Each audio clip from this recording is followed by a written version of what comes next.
This is Just in Case from American Newscape, joining our friend, streaming alchemy host John J. Mahoney, bringing you an amazing glimpse at a sophisticated streaming production platform by Gnural. Hello, John. Welcome to American Newscape. Hello, how are you? Good to be here. Well, it's great to have you here. There was a pool whether or not I could say sophisticated streaming production platform, and now I've said it twice, so the people that were rooting for me are pool winners. Okay, okay, John, what's happening in your neural world? Well, first, thank you for having me on. I appreciate the chance to talk with you. We've connected on multiple levels prior to this, so it's always good to have a person-to-person talk. So thank you. We in the neural universe, we've had a lot going on. We've basically upgraded over the past year to a new core platform for our LiveToAir product. So we've brought that from what was originally a 4-channel product now to a 6-channel and a 12-channel product. A lot of what we're doing around this is really enriching not just the number of channels, but what you can do with those channels. So we have a lot more metadata that we're binding to channels. We have things that are more interactive, so guests can raise hands, agree, disagree. That's all signaled and stored as data that you can use in productions. So we're pretty excited about the core direction, and we've got a lot more planned for later this year. So we're pretty excited on this end. Well, my take on this software, or I call it a platform. It's remarkable. And when I first saw it, I couldn't believe what it was doing. And for somebody like me, it's like a Ferrari in the garage. I don't have the platform yet, but I look at it and I see where it would resolve so many problems for me, connecting and doing live interviews and even doing recorded interviews. So I've become a weekly viewer of their live show, which is on Fridays. And for anybody out there that wants to up their game a little bit and seeing what I'll say the big boys, what the sophisticated interviewing platforms should be using, I would check out John's live show on Fridays. Well, thank you for that. I mean, I think what we've been focusing on with a lot of this stuff, as you alluded to, is building not just a single point solution, but something that lets people really streamline workflow around bringing on remote guests. And I think when you look at all the struggles that people can have in the production space, it's really getting an efficient workflow that's probably pretty high on the list. And that's more than individual features. It's the overall approach to how you can integrate remote participants into productions and the workflow around that we think is probably most exciting for what we're trying to achieve. First thing that excited me was the green room, and all I could think about was Johnny Carson and his guests eating donuts and drinking wine in the green room. But you actually provide a green room for production streaming companies, and how does that work, John? So the way the product is set up is that when guests first connect, we have them in what we call off-air mode. So a guest can be connected to LiveToAir, but they're not being fed out into the live studio. In that connected space where they're what we call off-air, we can send them a unique video feed return. And that's the video feed that we use to create a green room.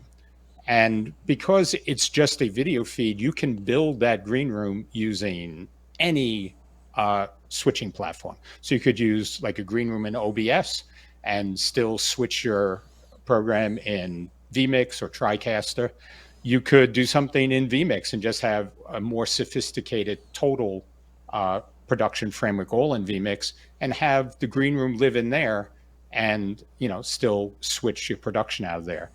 The real important point for us was that people invest a lot in building a brand. And what we wanted to do for people that are coming in is to let them brand that entire experience for guests that they have, and really feel that they own the guest, as opposed to there's some sort of third party platform between the host and the guest that the guest is walking through. We want it to feel very much like your own space with your own brand. Well, that's an important aspect for us. For us small production people, we're always looking to up our game with guests, and that's why I'm excited to have you on, John. But providing them with an environment that is not what I would call zoomy can be an exciting experience for them as well as for the company that's using the platform.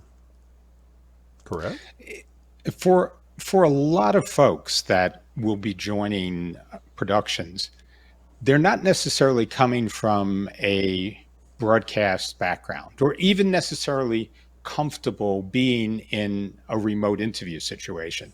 So everything that you can do to make that guest feel comfortable, to make them feel a more direct participant in a production, we think is really important, because getting the guest comfortable, getting the guest to feel they can open up and have a conversation is really the key to a successful interview. And until you get the guest to feel that level of comfort, there's always going to be sort of a barrier you're going to have to try to work through in doing an interview. And so that's a piece of the approach we've taken with the design. And that's one thing that I've learned. We get our guests in groups. We'll have business guests for a while, so I can get my business hat on. We'll get teachers, we'll get a group of teachers talking about education. I get my education hat on, but it's all a little bit different. But that's why I've got the I wants for that off-air room, so I can interact with them before we go, because it's difficult bringing them in the platform that I use, even though I think it's a great platform. And most of our fans know that we use vMix. But being able to talk to them and push messages to them as a one-man show could be just extremely valuable. And I just need to get off the pot and pick up this platform and find the time to learn it. Well, one of the things, because we've heard this from multiple people, so I'll share something. It's going to be released shortly, but we do have a single channel version of the LiveToAir product coming out. Wow. That is designed very much around sort of the space that you're describing here, where you have a lot of people that are single people productions that need to have that type of simple direct interface, because they're doing more than one job. Yes. Between on-air talent switching and managing remotes, that can be really challenging. So the new product is called Call-in-One. It really combines our call-in manager framework with the LiveToAir framework and lets you queue up callers and send them one at a time into your studio. And it has sort of the off-air and on-air and a lot of the core elements that are in LiveToAir, but in a very streamlined package for the sort of single host, producer, switcher, the many hats you wear when you're doing a smaller production by yourself. Well, no, and that's exciting. It really is. We found ourselves doing this. I was told that I should do this because I'd spent some time doing a lot of TV interviews, and for whatever reason, people like to talk to me. And I am a pretty good active listener, so I listen to what they have to say, and I try not to talk over them, even though that is one of my problems. But, we got into it. I believed that it would fail for us, and probably the third video we did went viral. And I just stayed with it, and we slowly built a channel against all odds. YouTube telling us what we needed to do.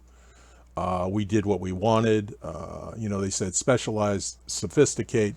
We decided to do a variety show, so I wouldn't get bored, and it's worked. They demonetize us from time to time because they can, and we don't care. We've learned that, we have, we have a lot of subscribers, and they like to watch if they're not having to see ads. So yeah, I mean, I think there are a lot of voices and a lot of perspectives that as smaller, I'll call us broadcasters, streamers, smaller content creators that are talking to an interested audience.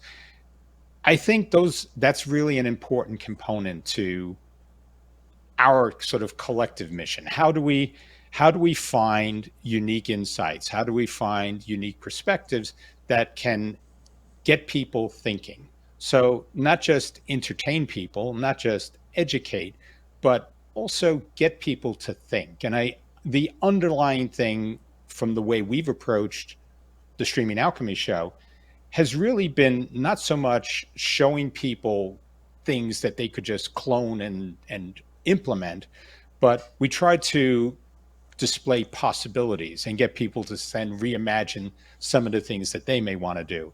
And I think that's sort of a general thread that can run through a lot of productions. How do we get people to think beyond, where they've sort of placed themselves in a box and sort of look and say, there are a lot of other alternative ideas, approaches, solutions, and really embrace that. Well, and you do. You really do, John. Your show is amazing to me just because of the interaction, and you always have time to interact. And after your 1 hour show, you do this post show. And if I don't have time to catch the show, I go catch the post show, because that's where you really break it down and you answer questions and you share what you know.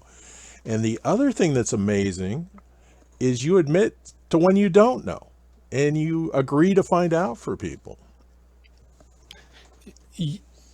I think we're in a world that is very complex, and Yes. trying to know everything is unrealistic. But I think honesty about what you do know and what you don't is really critical, because the thing that I believe people tune in for is an honest connection. The feeling that I'm having a conversation with somebody, and that conversation is genuine. And when they don't know, they admit it. When they have some insight but not a complete picture, they'll share what they know, but sort of carve out what they don't and qualify it. So I think that's really important. That honesty is at the core of what makes streaming such a powerful medium. And the fact that it's interactive, that's our collective streaming advantage over broadcasts, is that you can engage an audience directly and go back and forth and really create a rapport that's distinct from a viewing only audience. And I never think of what the people that watch Streaming Alchemy as being an audience, but I think of us really as a community. And I'm blessed with having people that want to be part of this, and so that's something I'm definitely grateful for.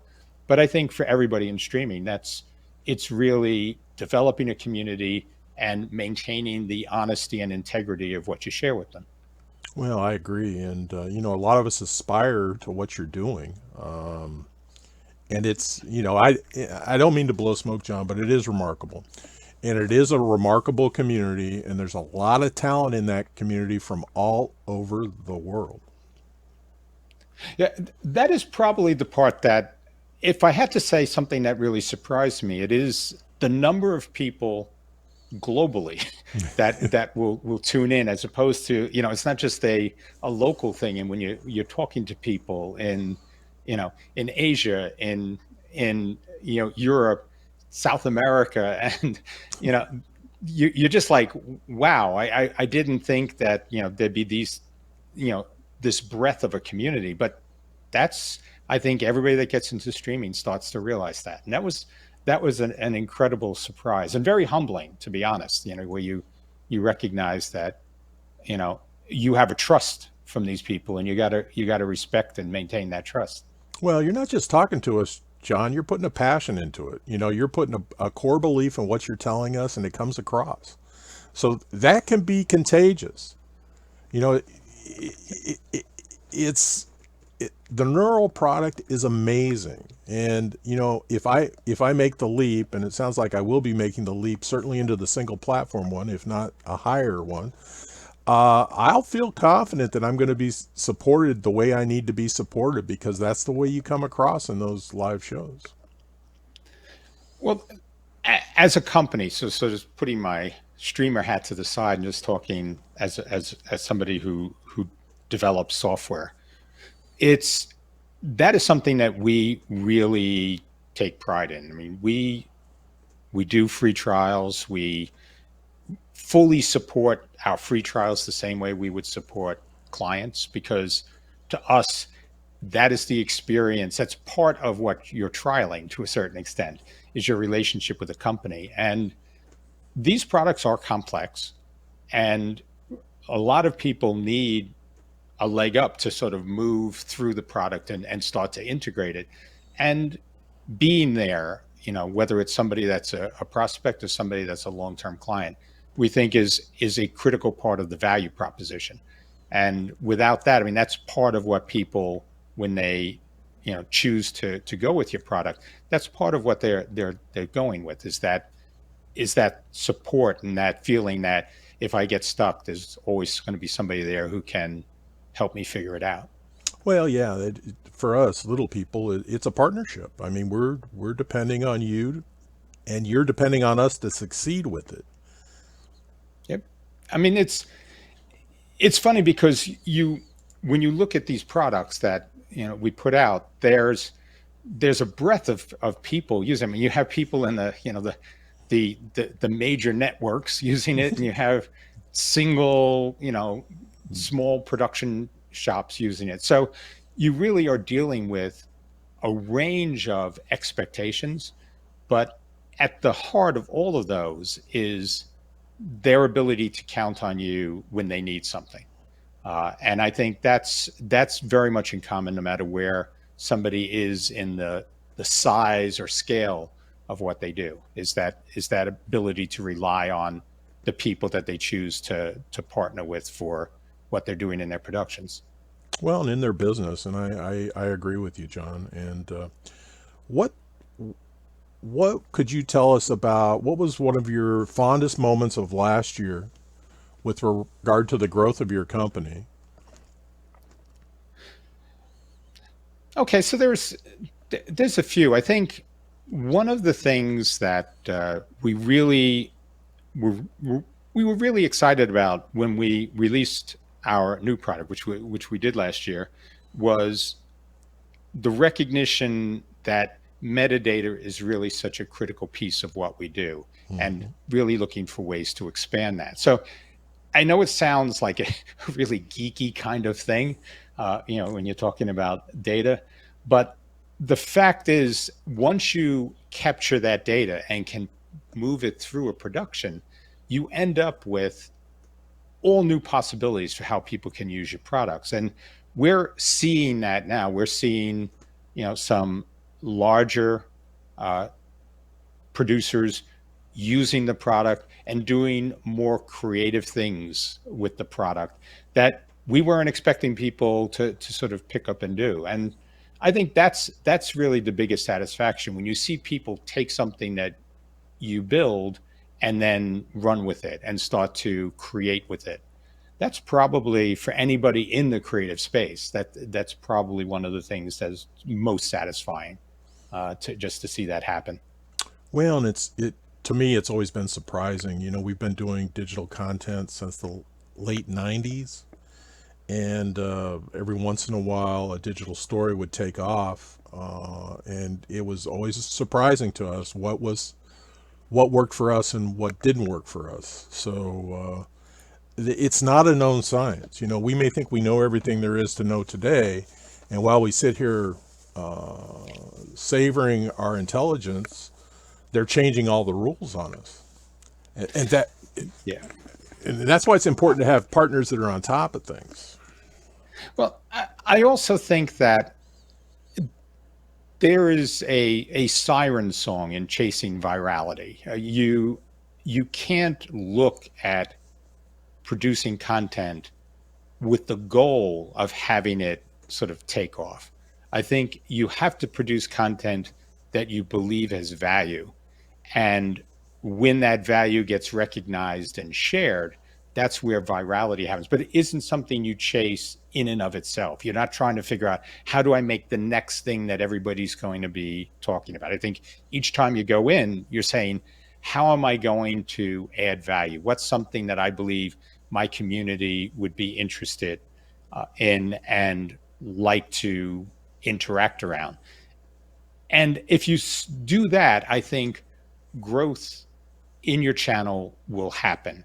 And sometimes virality is a burnout. You just zoom out, you get a lot of views, and then it just falls off. So while that's can always be nice, having a community that grows and develops and, over time moves between, starting out with 100 subscriptions, then to 1,000, all those steps are great, but ultimately it's the engagement, it's how much value you're bringing and how much people want to engage with that. Well, I'm sure you would too, John. I would encourage anybody out there trying to do this, whatever platform, you have to engage with your audience. 100%. It's about the community. Your community is going to share with you what they're interested in. They're going to build a relationship with you and interact with you in a way that enriches other people in the community. So when somebody's asking a question, there may be 5 other people out there who want that same answer or didn't even know that was a question they should be asking. And when they hear that, it's like, oh, that opens up a whole new line of thought for them. So that, I think, is really the wonderful thing of that engagement, is that it isn't just a one-on-one engagement, it's a whole community engaging. And those back and forths are really valuable because they're also steering you as a producer of content to figure out, what is it that people are looking? What are the questions they have? What are the things they're trying to do that I could help with? Well, it's, on that Friday show, since a lot of it's above me, I take copious notes. And I go back and I'll watch those segments again and try and understand. And every time I pick up, an 80% comprehension, the next time it might be 85% comprehension. And then I start to engage. But it's at least one thing, John, we're big fans. I think I do have parts of my audience that are going to enjoy this. They're going to enjoy the fact that I didn't know what I was doing, because they've come to expect that of me. A lot of them like to poke fun and laugh at me, and I appreciate that. So what could we do for you, John? I mean, what would you like to leave us with? Well, I think, well, definitely, you can, it's always good to put a plug out for the product that, and so I'm grateful that, you let us share about that. But I think more than anything, I think people, when you go into to create content, think about the ways that you can grow and develop, and think of the ways that you can reach out with your community and sort of expand that connection. One of the things that we always make a point of, even though we don't get a lot of callers calling in, is just making that an option, saying, if you really want to get on air with us and talk, we can do that. And, being open to that. So I think there's a lot of ways that people can embrace new things in their production and really use that to expand the possibilities that they have for the types of productions they want to make. And I think there's a huge world of talent and thought and insight out there, and the ability to bring them in remotely and introduce them to your audience. I think that there's a lot of possibilities behind that. Well, we brought in a mayor from Israel once. It was one of our first interviews, and we did have a little bit of lag, as you would expect, but it was actually very, very good. And it wasn't good because of what I was doing on my end. It was certainly good with what he brought to us and how he inspired us to think. Yeah, and there are so many people. I mean, if you think about, if you're in a college community and you want to bring on, professors and experts from that community, business community where people have a lot of insight into how the mechanics of the world work and Yeah. business work. There's lots of places to tap into, and it's really limited by your own initiative, your own confidence in going out and asking. And I think if I left with one thing, it's be confident that you may be turned down from some interviews, but there's a lot of people who are very willing to go on and say, absolutely, I think big, dream big, go and ask for people that you think add value, and you'd be surprised how many will say yes. So you might admit that this might not have been a waste of your time, huh, John? Oh, anytime I have a chance to talk, I love it, and it's really just the conversation, the ability to talk and find out, how other people may view what you're doing, but also to share sort of your hope for, what you would like to convey and to basically open in front of people and say, how can you use this? What's interesting here for you as well? So always love doing this. Well, you would have been a great college professor, and maybe you were in a previous life. No, but I was never big on school. I mean, I did the whole college thing, got the degree, went back for some post degree work, but was never really that big on being in school. So, Well, I was a music major in college and full scholarship, and I dropped out. They had no expectations of me other than to show up for an occasional concert, but I had better things to do. I look at that as being something where people don't always fit inside a system.